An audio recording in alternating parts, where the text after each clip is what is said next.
Emad here is going to be giving a talk today about the future of weapons of mass destruction in the Middle East and the establishment of a weapons of mass destruction free zone. Emad Kiyaei works at the intersection of political risk, diplomacy, and disarmament. He is a director at the Middle East Treaty Organization, which seeks to eradicate all weapons of mass destruction from the Middle East through innovative policy, advocacy, and educational programs. He is also a principal at the international consulting firm, IGD Group, where he leads the peace and security sector. He's the co-author of Weapons of Mass Destruction, A New Approach to Non-Proliferation, published by Routledge.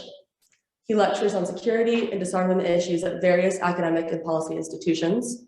Formerly, he was a researcher for Princeton University's Woodrow Wilson School of Public and International Affairs and an associate at Columbia University's Center for International Conflict Resolution. Emad served as an executive director of the American Iranian Council, an educational organization that focuses on US-Iran relations. Emad holds a Master's of International Affairs from Columbia University, School of International and Public Affairs. So I'll just let him introduce himself, and then maybe we'll do some questions afterwards. Thank you so much, Britt, for that kind introduction. And there's not much more that I can actually say. Just that today I will be in the capacity of an Iranian telling you about disarmament and nuclear issues, specifically when it deals with the Middle East. My partner in crime, Sharon Dolev, who's also a director, she's the executive director of METO, could not be with us right now as she is surviving through another round of COVID infection. But we hope that she can pop in. Let's see what happens. So you're dealing with an Iranian only this time, but rest assured that I will touch on the Israeli viewpoint and dismantle it for us. Now, today, our talk is going to bring us to a very volatile region of the Middle East. When we are talking about the Middle East and when we are delving into the issues of nuclear weapons and other weapons of mass destruction, we have to be clear with just that term first. Weapons of mass destruction are not just nuclear weapons. They also include chemical weapons and biological weapons. And in the Middle East and North Africa, the region that we're going to focus on, that expands all the way from Iran to Western Sahara in Africa, south to the Comoros Islands, and includes 22 Arab countries, plus Iran and Israel. So in your head, see the world map, look at the center of the world from the viewpoint of, let's say, the European maps, and you will see that the Middle East is strategically located. It is the bridge between Africa, Europe, and Asia. So it is a very important location, not just historically, but also today, because of its natural resources, because of what it actually places in terms of global commerce, and also the politics that are engaged in this region, whereby a lot of world powers have had their feet and fingers all across it, including United Kingdom, France, Russia, United States, and others.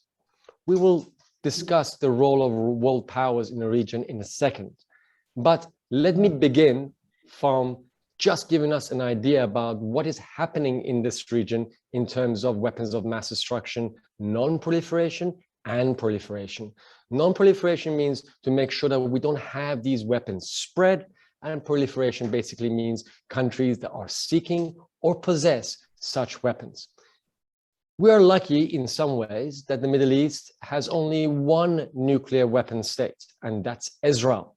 Israel is part of a group of 9 countries that possess nuclear weapons.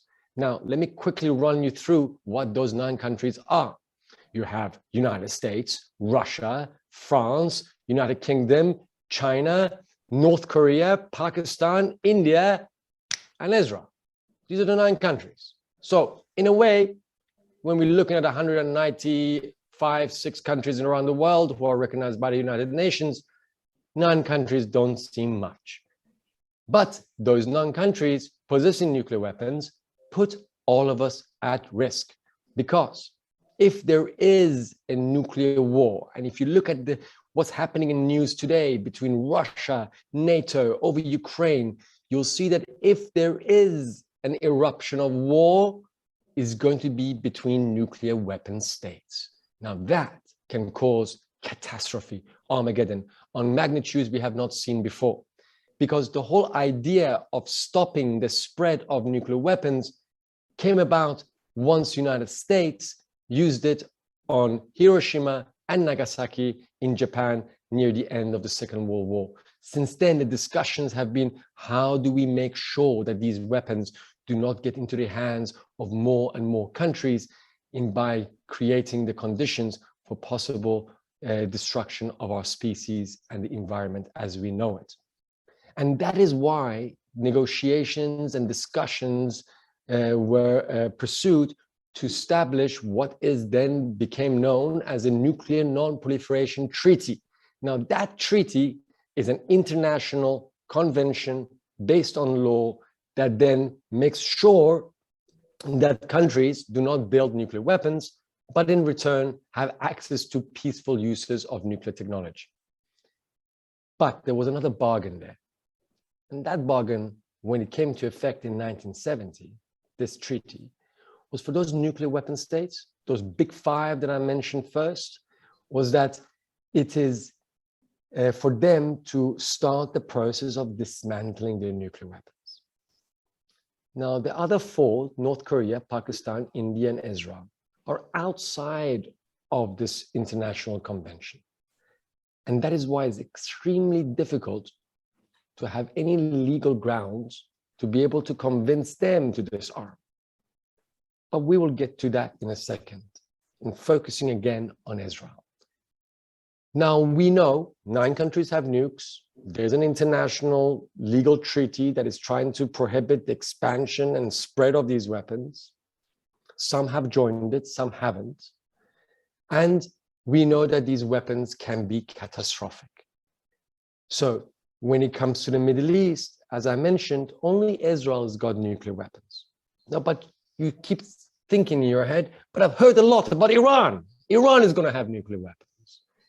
Everything in news says Iran is 1 month, 6 months, 1 year, 2 years, 5 years, depending on who you're listening to, that Iran is going to have nuclear weapons. Do you know how far back we go thinking that Iran today or tomorrow will have nuclear weapons? Oh boy, it can go to early 1980s.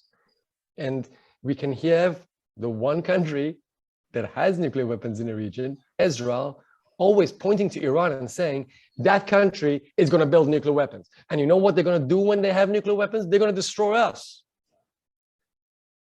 But in reality, as we speak today, Iran does not possess nuclear weapons, but it has a very advanced nuclear program. And this is where the problem is, because nuclear programs, even if they're civilian, if they're used for energy generation or for the pharmaceutical industry, for medicine, for agricultural sector, many applications of nuclear technology, they can also be diverted towards weaponization.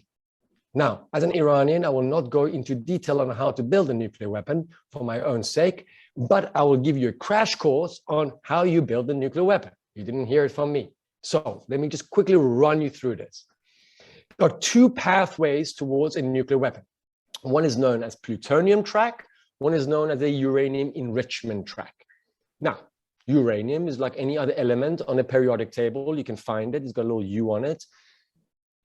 And that natural element can then be processed, extracted, mined, and then those radioactive material that is within it is extracted and then enriched by spinning them really fast in these centrifuges, and then inserting this gas that then makes this uranium separate from what is not radioactive and what is radioactive. And then as you spin it in these cascades of centrifuges, it will enrich a little bit more. Now, at a 3.5% enriched uranium, that's what you use in a power plant. At 5% also. But it's not a linear curve. Now, if anybody's done economics, you have this line that goes up, or you can have an exponential rise. Now, with uranium enrichment, if you keep enriching it at some level, which is at 20%, then you enter into this very steep curve, and then you can enrich it to up to 90%. And that's when it becomes a weapons grade uranium. Very few countries are able to do that. And Iran mastered the nuclear fuel cycle by being able to enrich uranium at various levels. And that's when the international community said, whoa. Iran can enrich uranium? This could be a problem, because that's one pathway to a nuclear weapon.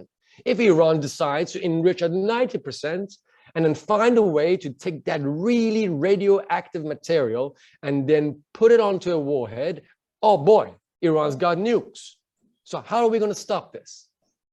That's when Iran and the world powers, initially by the European powers, being United Kingdom, France, and Germany, got into negotiations.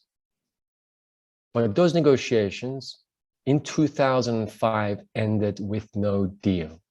Why?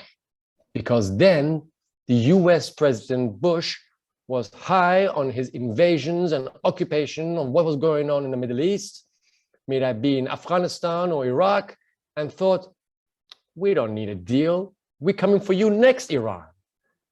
But Saved by the Bell, or many other reasons, there was no war. Fast forward, and Iran makes another deal with the world powers, this time in 2015. And that's what's known as the Iranian nuclear deal, or a very mouthful acronym, JCPOA, the Joint Comprehensive Plan of Action. But what you need to know is that in 2015, when that deal was signed between Iran and basically 7 entities, being the 5 nuclear weapon states that I told you about that have signed on to the NPT, that are also the permanent members of the UN Security Council, plus Germany and the European Union. And this deal made sure that Iran's nuclear program is under watch, from uranium mining, extraction, to how it's been used in the nuclear facilities, to make sure that every gram of fissile material is traced and accounted for and watched over by this international organization known as the International Atomic Energy Agency, the IAEA. So they had the mandate to make sure that Iran delivers on what they promised on this nuclear deal. Now, that deal was to make sure Iran doesn't build a nuclear weapon. But what did Iran get for it? Iran got sanctions relief, because for many years, the world powers, the United Nations, European Union, the United States placed draconian sanctions on Iran to force it to come to the negotiation table and make sure that its nuclear program is peaceful. Well, hoo-ha, we made a deal. We averted war. But in 2018, President Trump pulled out of that deal. And guess what? One key pillar of this agreement was removed. And that is why, if you watch the news and you haven't been underneath a rock all this time, you will see that there's been negotiations going on in Vienna to revive this Iranian nuclear deal. Now, this deal has a problem right now because the US pulled out. And Iran is like, listen, I delivered on what you told me to do. My nuclear program is peaceful. The IAEA has verified it. I don't have nukes, but you haven't removed your sanctions. Instead, you pulled out of the deal, United States, and you placed more sanctions on Iran. Here, let me make something very clear. Iran is the most sanctioned country on the planet today. 80+ million Iranians are under such strict sanctions that the value of their currency has plummeted. There is difficult access to specialized medications. And it's very difficult for Iran to conduct any international trade because our financial systems are underpinned by the dominance of the US dollar and the financial institutions in the United States. So when you are dealing with world powers and they put these sanctions on your country, it's not easy to do business or survive. I'm saying all of this because I'm going to get back to that second track of how we build a nuclear weapon. Because Iran, yes, it has mastered the nuclear cycle. Yes, Iran has the capability to decide tomorrow to divert its whole nuclear program to build a nuclear weapon, but it hasn't done yet. And to make sure Iran's nuclear program remains peaceful, we have to use every tool in our disposal, minus war. And that's why that agreement in 2015 was so paramount and important, because previous attempts at stopping nuclear weapons programs or nuclear programs in general by adversarial countries have resulted in Israel bombing the nuclear facility in Iraq, in Syria, or NATO taking out Gaddafi in Libya, or the justifications President Bush used falsely to enter into war in Iraq. So the status quo in this situation is we either have war or diplomacy. And the Iranian nuclear deal showed that we can actually sit around a table and figure these things out, the technical challenges, the political challenges, and actually verify, monitor, and inspect some other country's nuclear program from going weaponization. Now, in Vienna, world powers in Iran are hashing it out to make sure that this deal doesn't die. And for that to happen, the United States has to remove and reverse its sanctions on the country.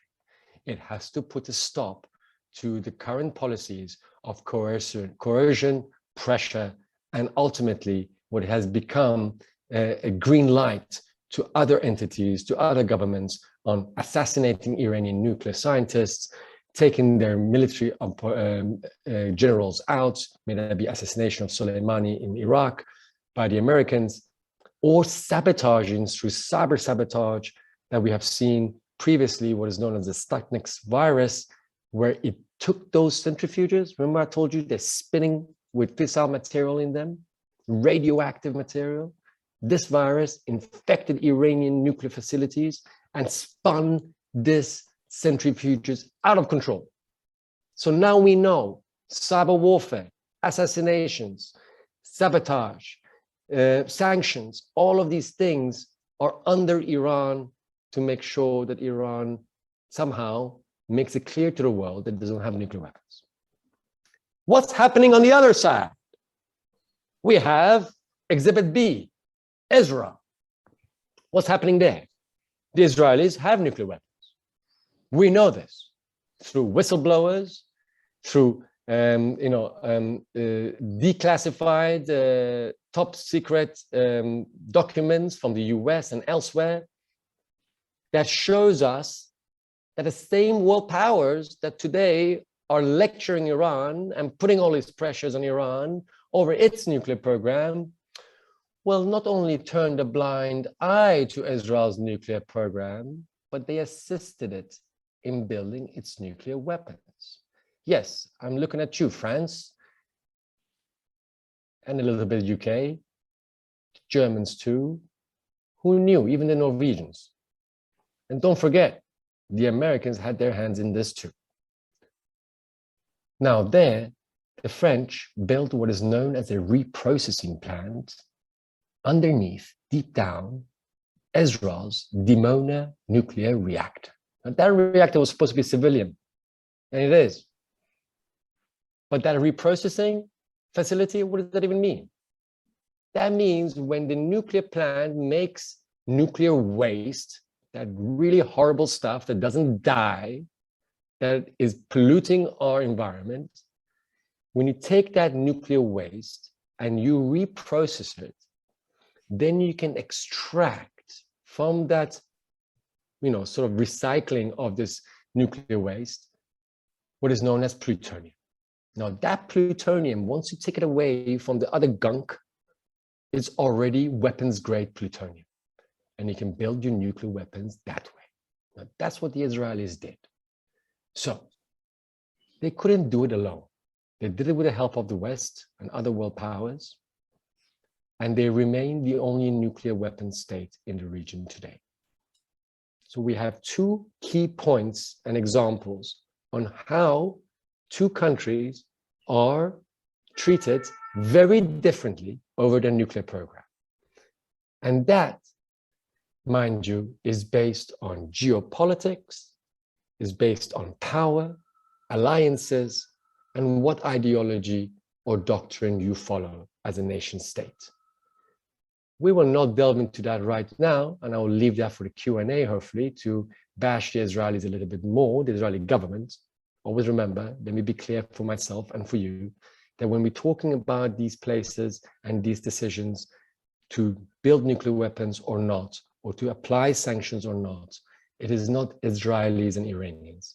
It is the Israeli government, it is the Iranian government, it is the US government, and these institutions, and who's at the helm of these institutions that place these policies and apply these policies towards their security or other sectors of their economy or politics.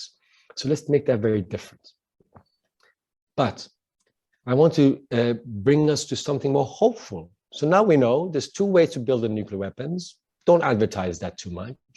We know that in the region, we have Iran that has a nuclear program. We know that Israel has got a nuclear weapons program and has nuclear weapons stockpile up from between 90 to 140 warheads.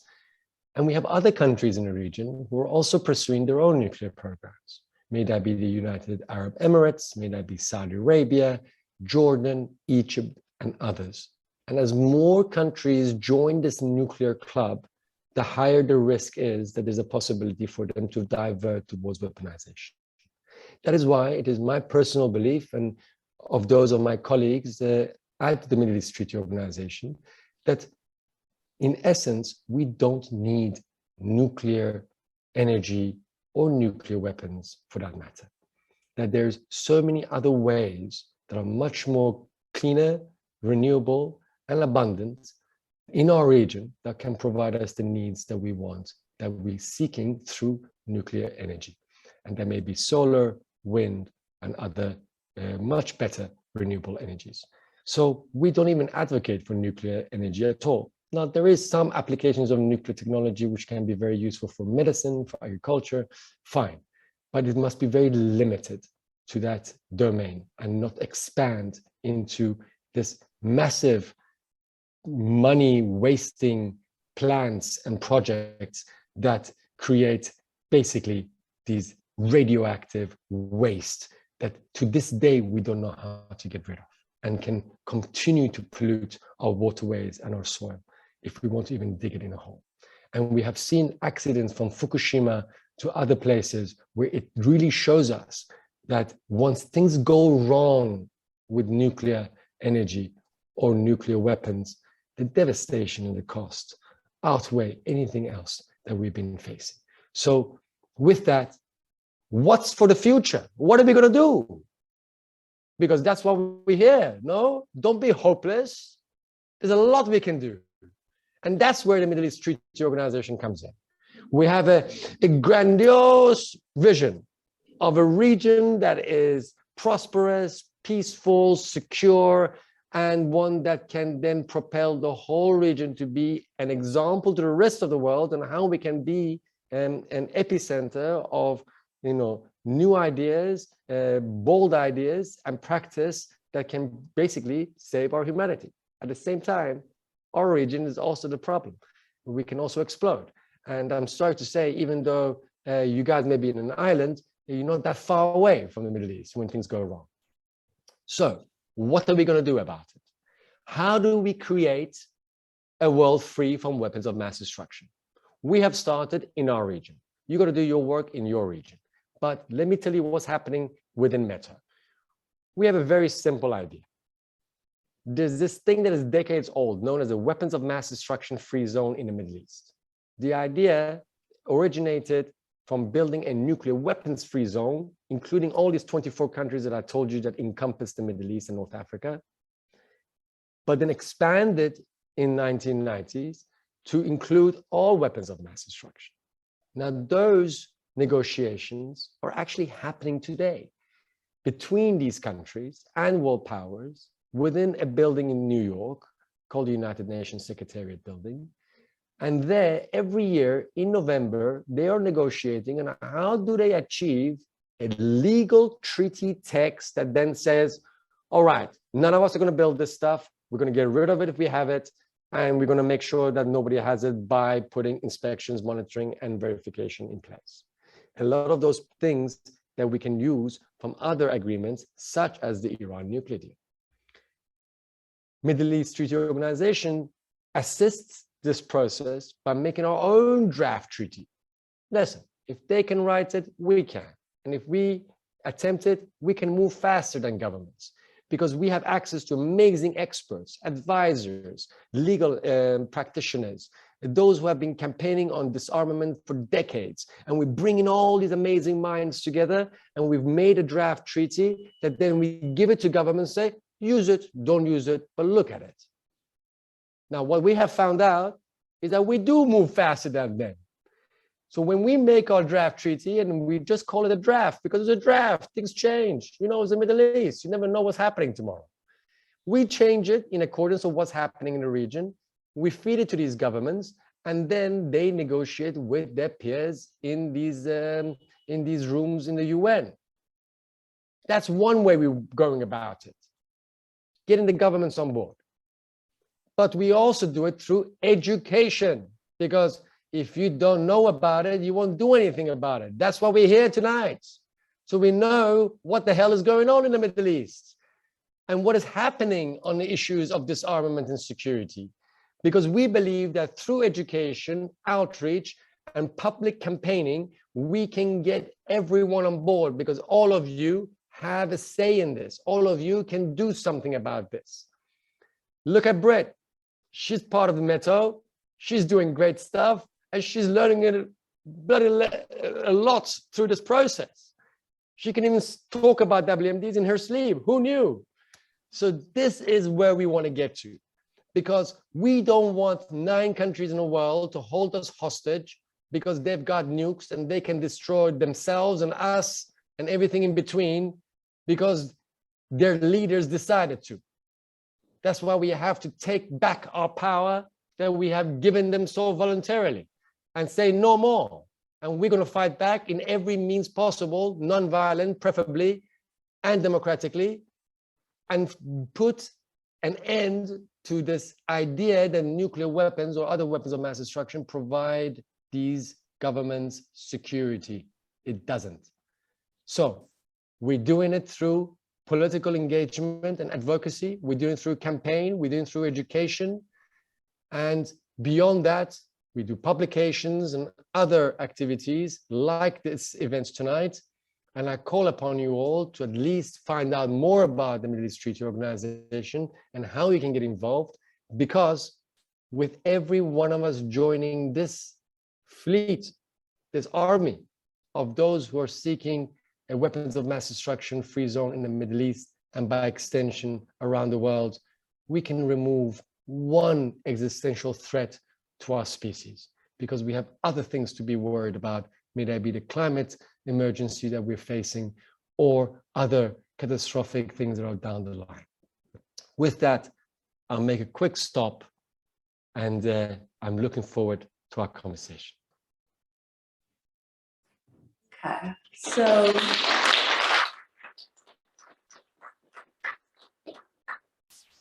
I'm going to open it up to questions. If anyone has anything to ask Emad, I can start with one. Don't be shy. Don't be shy. Don't be shy.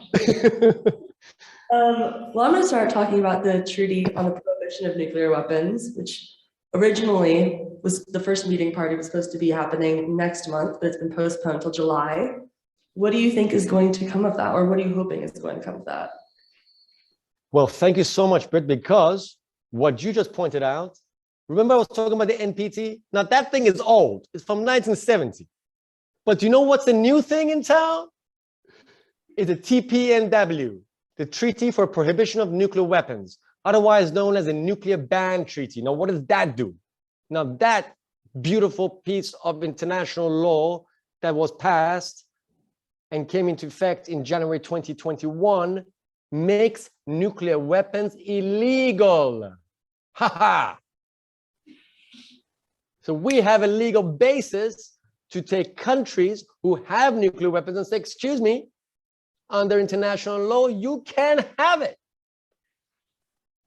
What is amazing about the Nuclear Ban Treaty is three things. One, it was started by civil society. It was started by organization, activists, campaigners, people like you and me. That's important because they began this process, and then they got allied countries such as New Zealand, Kazakhstan, Austria, and a bunch of others to push that agenda within the United Nations. And number three, it is an upgrade from what has been the resistance and slow moving snail progress on global nuclear weapons disarmament, because it makes it very clear that black and white nuclear weapons are illegal. And in it has a fantastic article that makes sure that we account for the fact that the victims of nuclear weapons are not just limited to those in Hiroshima and Nagasaki, but to the hundreds of thousands of people, especially indigenous minorities and former colonial states of world powers where nuclear weapons were tested. Because they have tested so many weapons, nuclear weapons, may have been Algeria, in beautiful islands across the Pacific, to Kazakhstan and elsewhere. And those victims who did not know what was happening because they had no idea what was being exploded down the road, to this day are healing from intergenerational cancer, birth defects, and other ailments that is coming from the effects of radioactive exposure. So what do I think about it? Brit, I'm excited. Yes, the first meeting of the state parties. Now it sounds fancy. It's basically those people who signed on to the treaty. We needed 50 countries and we got it. So now it's the legal document. So we have enough countries that's joined. We need more to join. And I think your country should also join. And that being said, what is important is that even though it's postponed, it's not a big deal. In the world of diplomacy, these things take a long time. But when the event happens, it's going to put a dent in this constant bickering and excuses that the world powers have been using to maintain their nuclear weapons, because it is a direct threat to their power. It is what I was just saying early on. Civil society led this and took a little bit of power from these nuclear weapon states and says, no longer in our name, and we will find ways to fight back. And the TPNW is one of those means. So if there's some lawyers amongst us, or if you're studying legal stuff, put a shout out towards us at some point, because guess what? Let me tell you a little secret. Legal and law is paramount in our fight against nuclear weapons. We have to find ways to dismantle the legal documents that they have used to put oppression on us and reverse it. Find a crack and break it. Find a crack and break it. As my law professor said, there's always the law, and then there's always an exception to the law. A good lawyer finds that exception. So I hope that you keep that in mind as you see how these debates are formulated and discussed, because at some point it's got to do with some legal goodies, and we got to understand that language. Thank you, Brett, for your question. Anyone else? Yes. Okay. Hi, I'm Daria. So what I wanted to ask is, I understand the basic curriculum is around protecting US as well as protecting Iranians, but the new treaty discussions are in Vienna. From what I understand, is that would be like less beneficial to both sides compared to 2015 agreement. So what I wanted to ask, who do you think would be more reluctant in like coming to agreement, the US or Iran? Here's the question. Forgive me, Britt, you may have to repeat maybe a synopsis of that question, because I couldn't hear perfectly. Okay. Essentially, correct me if I'm wrong. You said that the treaty talks will be in Vienna, and that's less beneficial to Israel and Iran, to the US and to the US and Iran. So who do you think will be more important coming to the table? more reluctant To come to the table? Okay, so I know that the TPNW is going to happen in Vienna, and also the current nuclear negotiations between Iran and world powers are also happening in Vienna. I'm assuming we're talking about the Vienna talks between Iran and world powers. Am I right? Is that a nod? That's about it. Okay. Now, I didn't want to get technical, but let me be very quick on this. When Trump pulled out of the deal, it pulled out of the deal. It was a multilateral agreement between Iran and world powers. And by US pulling out, they are no longer party to the agreement. Am I right? Because they said, we're out. So these talks in Vienna include who? Include Iran, who didn't pull out of the deal. It did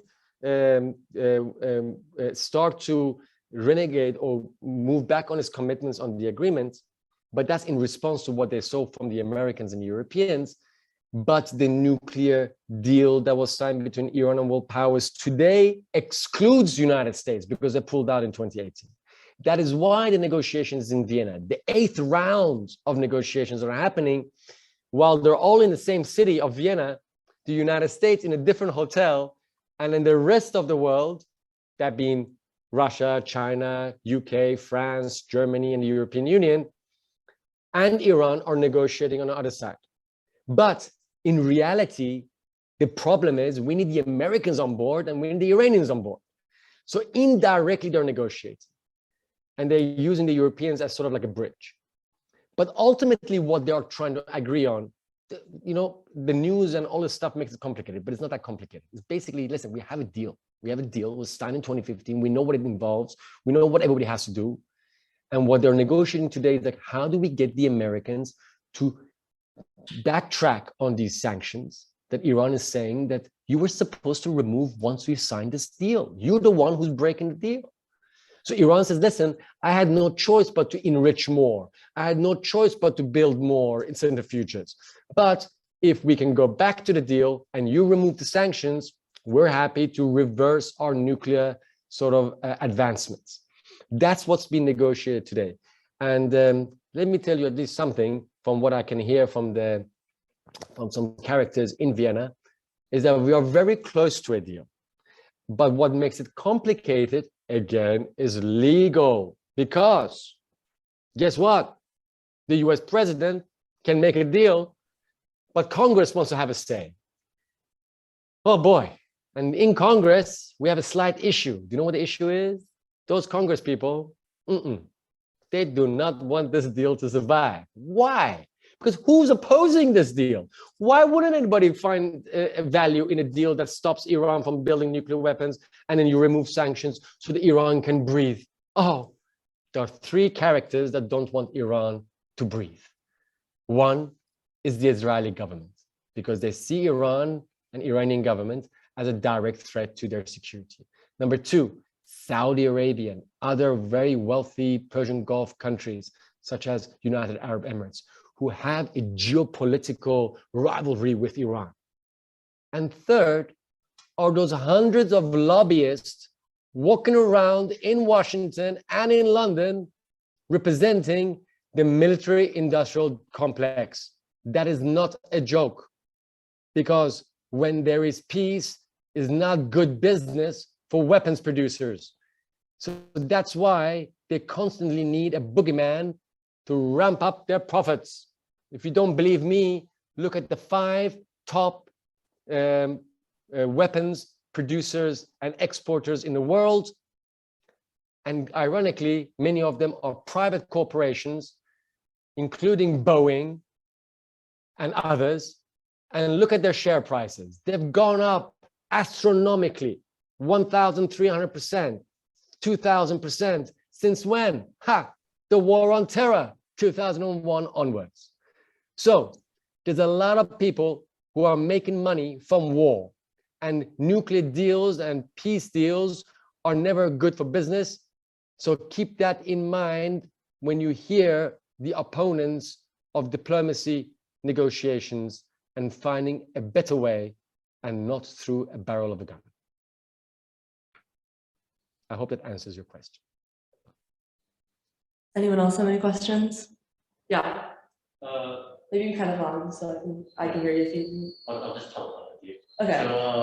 So I'm just wondering, we heard quite a bit about like the actual situation with the weapons in the Middle East. But could it also touch perhaps on like the chemical and biological weapons programs? Because that's something we don't really tend to hear much about here. Yeah. Could you hear that at all, or should I repeat?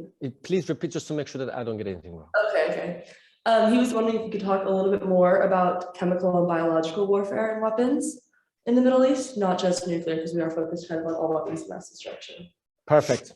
Thank you for bringing us back to our topic that is more than just nuclear. Let me quickly say that when it comes to chemical and biological, I will focus on chemical because biological is very difficult to actually detect. Because it's pathogens and because when we are looking at spread of viruses or so forth, biological weapons can become quite a murky ground on how do we actually apply sort of like causality or like suspicion on who actually perpetrated this act maliciously. So the biological component opens up another can of worms, which is going to be very difficult. But let me touch on chemical because it is important. Because after the Second World War, one of the most almost all applications of chemical weapons use, not all, but majority, have happened in the Middle East and North Africa. Let me just run you through a quick history. It was Egyptian government used it during its war with Yemen in the 1960s.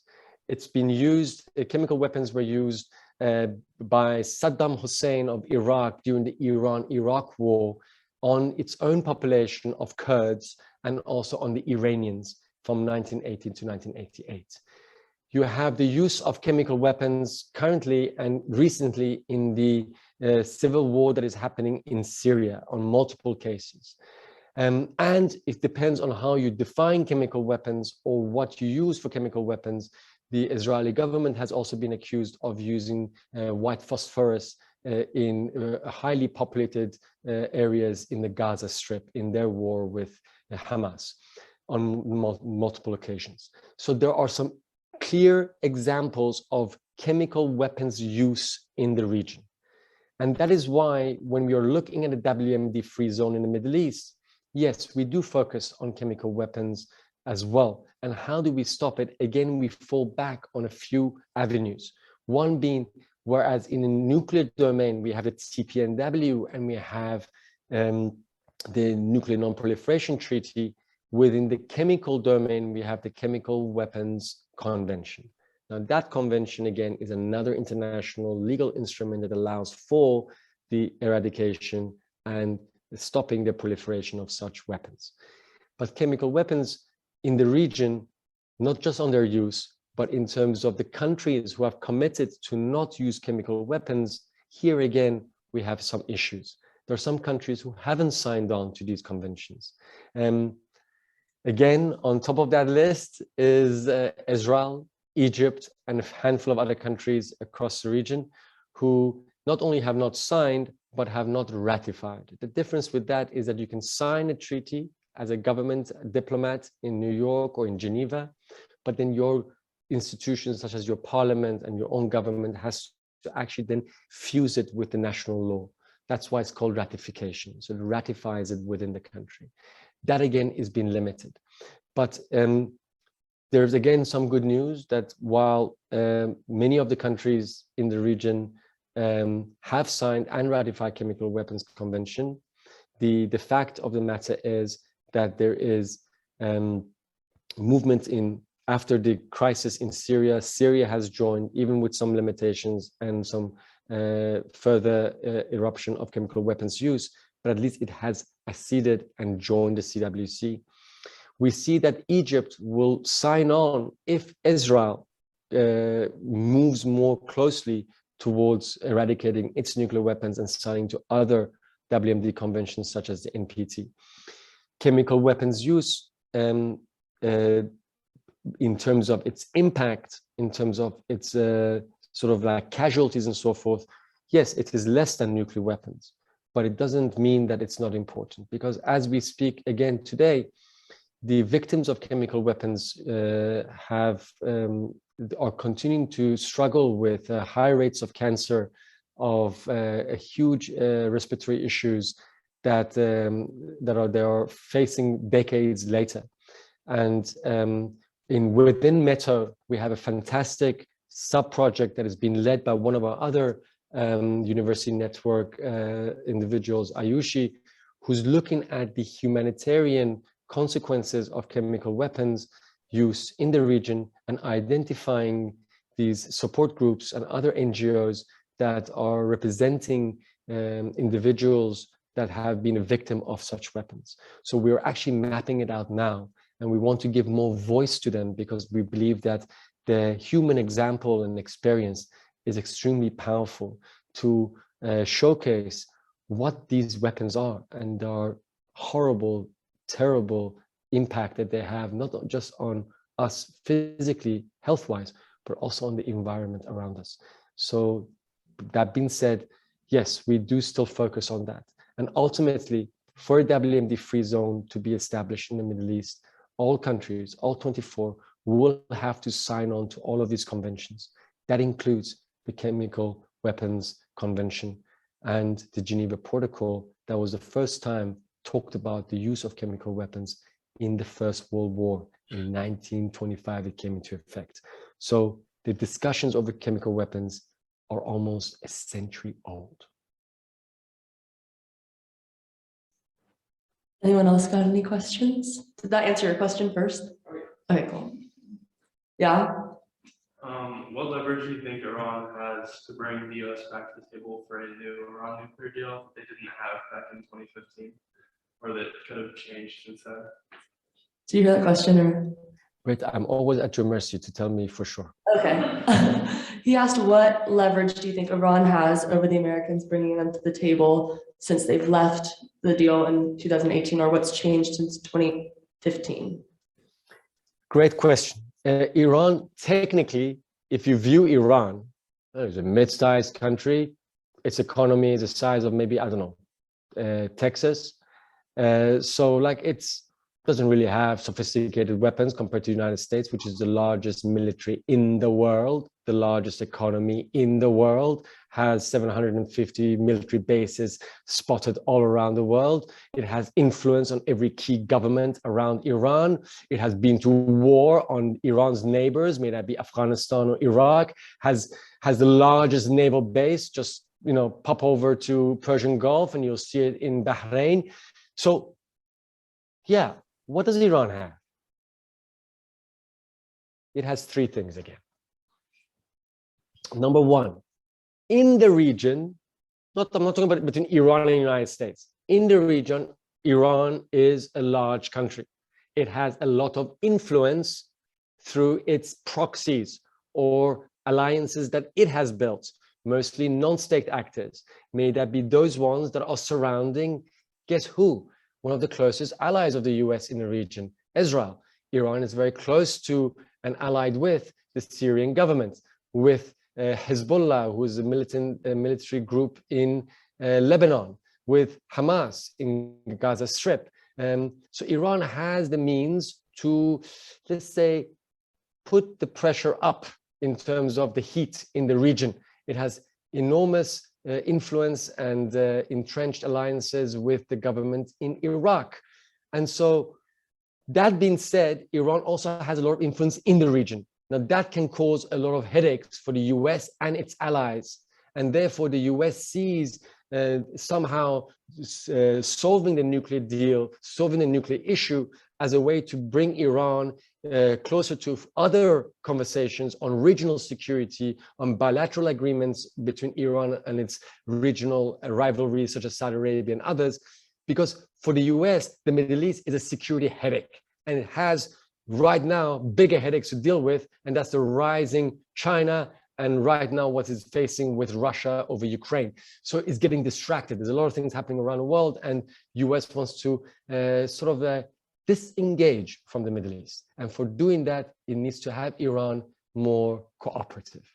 Secondly, Iran's nuclear program is advanced. It's not that it's not advanced. And if Iran actually does build a nuclear weapon, a crude nuclear weapon, it will be in direct range of US military bases, US allies, and of course, Israel as well. And Iran has been working very hard on its missile technology. So it's not just about building a nuclear weapon, you got to actually get that thing up into the air and onto its target. Now, Iran has been really good at its missile technology. And it showed that when it sort of like, put to rest some of these conversations about if Iran can retaliate against US or other malicious activities that are happening to the country, may that be assassinations or sabotage, but Iran shooting a couple of missiles, hitting a couple of, Saudi Aramco oil facilities, and then half of Saudi Arabia, which is the largest oil exporter, to basically be halved. When that happened, and when oil prices shoot up, that becomes an energy crisis for the rest of the world, and that becomes the problem of the United States. Number three, there's this thing called the Hormuz, the Strait of Hormuz. It's very little, it's a strait, it's a little thing, it's a waterway. It's in the Persian Gulf. If we have a map, keep this in mind. Iran is here, the Arab countries are below it, there's a little Persian Gulf, that Persian Gulf goes into the Indian Ocean, okay? Now there's a choke point. It's very tight. Big ships can come in one lane in, one lane out. But you know what those ships are carrying? Hoo-ha! 35% of sea-based oil exports. Now, some of you, like me, are thinking, not a bad idea to block that thing and not have these fossil fuels getting exported. But again, because Iran has the most territorial waters around the strait, and it does it in conjunction with the little country called Oman, if Iran decides to block it, again, we will have global economic crisis. For these and many other reasons, Iran is able to bring the US back to the negotiating table. And finally, to keep in mind that the Iranians have been negotiating for 8,000 years. So I gotta say, they know how to sit around a table and find a way to cut a deal. So that being said, they have very persuasive ways of making sure that the Americans, at some point, as they are today, find a way to rejoin the nuclear deal.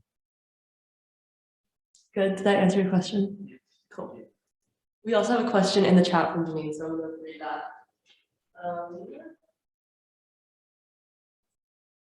Okay. Janine said, how would one prevent the 9 countries who have weapons of mass destruction from exploiting in respect to a neo-colonialist relationship the countries who are now illegally unable to produce them? That's a very good question. Janine, I'm glad that you touched on the neo-colonialist relationship and also the history of the injustices, exploitations that have been happening at the hands of world powers across the world.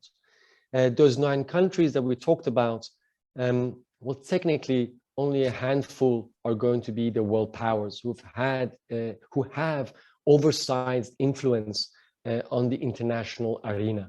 When I talk about nuclear weapons that these 9 countries have, Russia and the US alone possess more than 90% of the world's nuclear warheads. So the other 7 are dividing up the other, like basically 9–10%.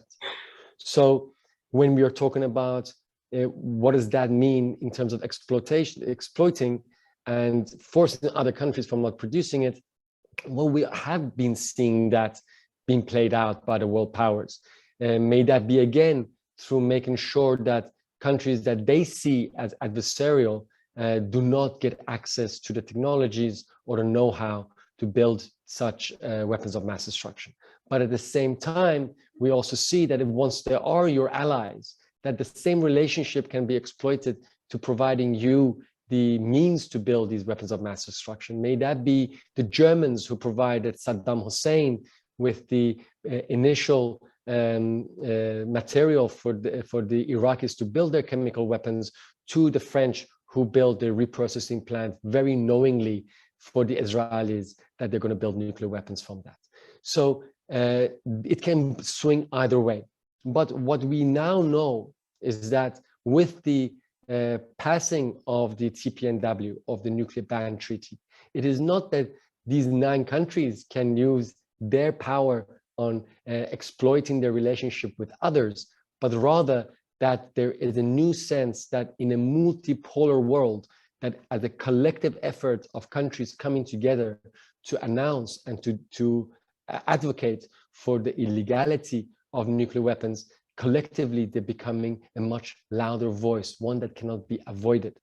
But that being said, in those nuclear ban treaty negotiations, there are many stories of United States and other countries coming and arm twisting others from joining or even participating in the negotiations, attaching their national aid to whether this country X or Y will engage in negotiations. So there are very dirty tricks that these countries do play in terms of maintaining their power, their influence, and we should not be naive about it. But let me make it at least make you feel better by saying that the fact that we have the nuclear ban treaty, the fact that we had the majority of the world signed onto these WMD conventions in itself is a positive development. And who wants to build these things anyway? So I hope that these world powers will, if they are going to exploit their influence, they will influence countries not to build them, because we don't want more than we already have on the list of countries with these weapons. Okay, I think we have time for one more question. If anyone has another question. Yeah. You mentioned how quickly medicine grade or kind of civilian grade uranium is going to be turned into weapons grade uranium or weapons grade material. Given that transition can happen so quickly, how valuable is any sort of agreement on the ban of development of nuclear weapons when there are still highly efficient civilian reactors that can still produce it in a matter of days or weeks? Okay, I'll kind of summarize that. How effective do you think these talks on these treaties and these bans on weapons of mass destruction actually will be if they take so long, considering that nuclear weapons can be made so quickly? All right. So if I heard right, we're talking about, well, you can enrich uranium so fast, and then you're going to build nuclear weapons. So how are you going to stop it now? Well, it's not that quick. When you have the technology, when you have the infrastructure, when you have the fissile material, when you have the scientists, when you have the capital, when you have all of those pieces together, yes, when you enrich uranium, as it reaches higher levels, to reach weapons grade, it's quicker. But very few countries have the technology to do that. So keep that in mind. Second, just having the fissile material doesn't mean that you have nuclear weapons. You know, great, you have weapons grade uranium. Hoo-ha. What are you going to do with it? How are you going to actually make sure that it doesn't explode into your own country? That's why we're talking about testing. But guess what? We have another thing called the CTBT. Am I right, Tony? CTBT? Yeah, Comprehensive Test Ban Treaty. The Comprehensive Test Ban Treaty that forbids the testing of nuclear weapons. You can't test it that easily because, you know, do you know how difficult it is to like test a nuclear weapon in your backyard without anybody knowing? Everybody's going to know. So it's going to be, so you can't just get away with it. So that's a key component. You can have the fissile material, you can have the highly enriched uranium, but then to put it on a warhead and to be able to test it and then use it, that's a long process. Second thing, when it comes to nuclear power plants, as I mentioned, they only use low enriched uranium. Highly enriched uranium that is very volatile and it's for weapons grade is useless in power plants. That's why they use very low ones, 3.5 to 5% of enriched uranium.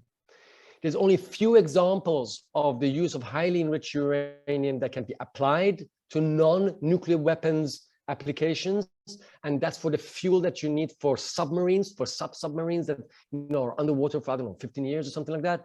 They can, you know, handle, they need nuclear energy. And that is then using highly enriched uranium. It can be used for very specialized medicine, for cancer treatment and others. That's also very high levels. But beyond those few examples, it's primarily if you want to build a nuclear weapon. But to be able to get there is actually very difficult. I'm sorry if I made it seem simple, but it's not. It's just that it's once you have the means, then you can do it.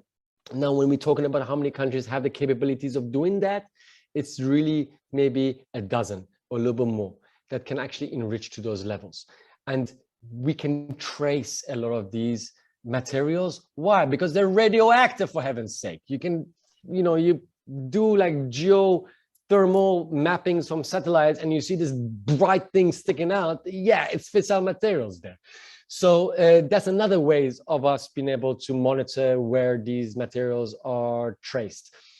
Also, the fact that new technologies have come into play. So the world of disarmament and non-proliferation is not sitting in the Stone Age. We're also going with the technology. So we're trying to figure out what are the new novel ways for us to be able to trace, monitor, and make sure that there's no diversions of these materials. Basically, it's an accounting process. If you have 1 kilo of uranium coming in and then you process it, how much of it is coming out, and making sure that none of it then just disappears. And that's the important part. While there is obviously always a risk that some will go missing, it still requires a long and complicated, complex, intertwined systems in place for uranium from an element to turn into weapons grade on a warhead.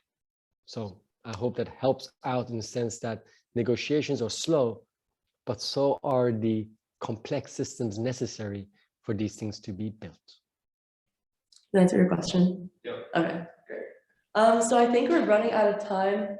Emad, Thank goodness. say anything about METO, or Tony, if you want to say anything. Tony, for heaven's sake, I'm tired of hearing myself. Can you come in? Because usually we'll have Sharon, and Sharon is fantastic. And I hope that you will all get a chance to meet her and hear her, because her perspective on what is happening in Israel is extremely important, because she is one of the rare voices that is seeking an end to Israel's nuclear weapons and for a world free from all these weapons of mass destruction. And her campaigning activism that dates back decades is one of the most important examples of how we can go against a whole system that is working towards making sure that voices such as hers are being muted. So if she can do it in Israel against all of that resistance, I am positive that you guys can do it even in your surroundings, in your beautiful island. Thank you, Emad. Okay, so a little bit about METO. If you want to find out more about Middle East Treaty Organization, we have a website, www.wmd-free.me. And we also have social media accounts, which all generally have the name WMD Free ME. So you can find us on Facebook, Twitter, LinkedIn, and SoundCloud, Spotify, because we do podcasts. And there you can find all the different aspects of the work that is done by the Middle East Treaty Organization, whether that be the evolution of our draft treaty text, whether that be the educational program that we run in the summer, our university network, and our public outreach, including events like this, the work that we do at UN conferences, the organization of events and webinars, expert meetings, roundtables, all of that you can find on our website, the publications that we have produced, and the articles that have been published about us on the media, in the media of other media organizations. Anyone who would like to get involved to find out a little bit more can apply to our university network program. We take on students all year round, yeah, and we're and one of the interesting things about METO is that we're always open for new ideas. You know, if you've got ideas, you think, well, have you thought about doing this? Have you thought about doing that? Ask us. You know, we are always looking for people who want to try out something new, think they've got an idea. Yeah, we will help you to put your creativity into action. So yeah, I think that's all I have to say about that. Thank you. Brett, just quickly, I was going to say, since we are at St. Andrews, keep in mind that the United Kingdom's vast nuclear arsenal, majority of it is in Scotland. And just putting it out there, since you guys are so comfortable in that warm weather in St. Andrews. It's important to note, because there's some incredible organizations that are also in Scotland and across the UK that are working on this armament issues. So I think that by linking with those organizations is also important. Many of them have been our supporters for many years.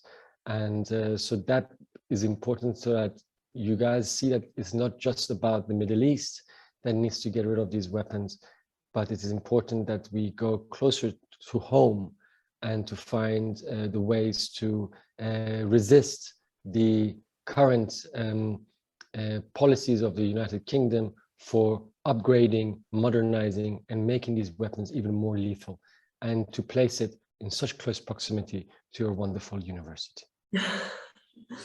Yeah, that made me feel a lot better. I think that's all we have time for. I think we're about to lose the room, but thank you guys so much for coming to talk. Thank you all for coming out, like, listening. I hope you all join METO or get interested at all. Please talk to me or any other members of the Foreign Affairs Society. They're all up here. Yeah, thank you. Thank you so much. Thank you. Thank you.